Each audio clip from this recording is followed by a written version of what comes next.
We call them camp ovens. Gentleman here before asked me, said, you use Dutch ovens, we use camp ovens. But our camp ovens, folks, very special because they're made of aluminium. Have you heard of that metal? Oh, yeah. What are you laughing for? Who?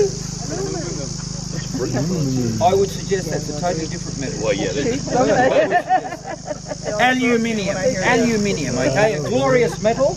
It heats up very quickly and cools down quickly.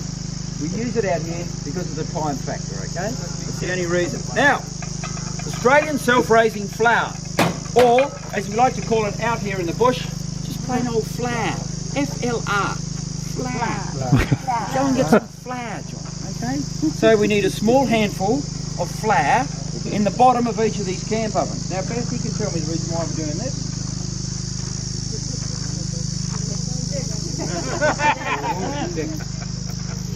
So it's got space to rise. Yes. Why are we putting it in there, darling? Why would we be doing it? Well, you're making the bread. Yeah, so it's going to stop it from doing. Yep, stop it from sticking. That's spot on. Okay, now you may be thinking that's a fair bit of this is what we call a bush dusting, just a bush dusting. Okay, now you probably are thinking that's a fair bit of flour there, but folks, all will be explained later on as the reason why I've put so much in the bottom. Okay, now last measurement, 5 metric handfuls. This is a metric hand. Your hand, sir, please just put it up. Look at that. That's a dinner plate. Okay? Gentlemen at the back laughing, put your hand up, sir. Okay? Some of these hands would block the sun out. Okay? But I would say they would be called the imperial hand. Would I be right? Would you like that? Metric, imperial, hey? You go with that?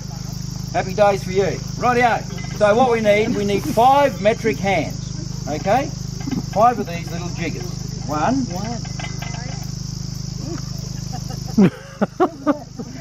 Who was that?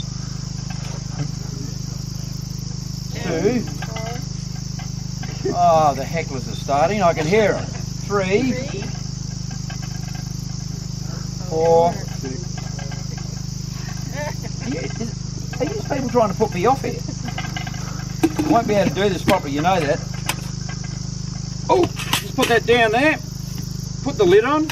Now folks, what I'm going to do now, I'm going to mix all this ingredient together in the mixing bowl. Okay, like so. Now please observe that I'm moving the bowl in a clockwise direction. See that? What was that, sir? And why are we doing it? Why are we doing it? No, but why are we going in a clockwise direction? Oh, he's getting there. You are now in the southern hemisphere, okay? And as you well know, as you would have noticed this morning when you got up and you had your shower and you looked down, you would have gone, whoa, the water was going down the plug hole in a clockwise direction, wasn't it? Okay? Where you guys come from, on the other side of the big round, it goes down the opposite way, doesn't it?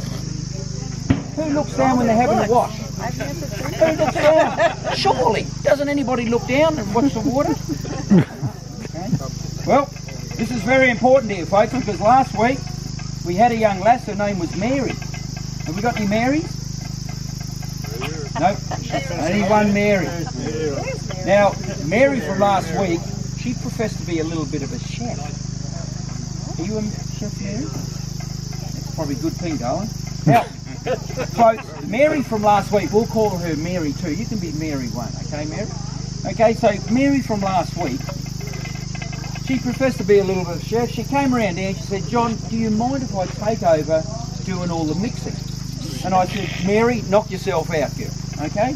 So she proceeded to put on her glove and started mixing all the ingredients together in the mixing bowl. However, she started moving the bowl in an anti-clockwise direction straight away. And I picked it up straight away and I went, whoa, stop, desist, Mary, please stop. And she said, why, John? I said, well, if you continue to do that, Mary, the whole thing will shrink. And guess what happened? No. She continued on her merry way. And then it shrunk. Okay, now look. Here is the cast iron job that we use. Look at it. That's what it shrunk to. Look at it. Look at the size of it. Now, can you understand that a lot of people were very cranky? Okay, because they didn't get their dessert. I'm sure you guys would be cranky if it sort of went to that size. Okay. Now Mary was allowed back on the coach. She disappeared into that beautiful sunset, never to be seen again. However, I just want to show you this.